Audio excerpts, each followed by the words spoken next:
সম্প্রতি দেশব্যাপী খুবই আলোচিত মহাসড়কে বাস ডাকাতি একটি ঘটনা ঘটেছে এবং এটি একটি আন্তজেলা বাস ডাকাত দলের সক্রিয় সদস্যরা এই ঘটনাটি ঘটিয়েছে। ইতোমধ্যে এই মহাসড়ক বাস ডাকাতির 3 জন সক্রিয় সদস্য মুহিত, সবুজ এবং শরীফুজ্জামানকে আমরা গ্রেপ্তার করতে সক্ষম হয়েছি এবং লুণ্ঠনকৃত 3টি মোবাইল এবং ব্যবহৃত একটি অস্ত্র এবং 29,370 টাকা আমরা উদ্ধার করতে সক্ষম হয়েছি এবং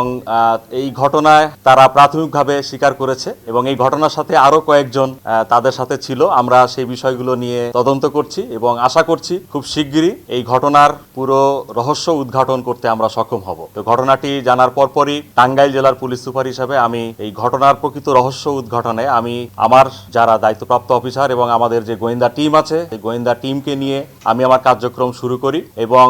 এই আন্তজেলার যে বিভিন্ন তথ্যগুলা থেকে এবং আমরা যে এই যাত্রী যে বাসটা আপনারা জানেন যে ইতোমধ্যে আপনারা শুনেছেন যে গাবতলীতে থাকা আমাদের যে বাসটি ছিল, বাসটা ইউনিক রোড রয়্যালস, এই বাসটাতেই যাত্রী 30 থেকে 35 জন যাত্রী নিয়ে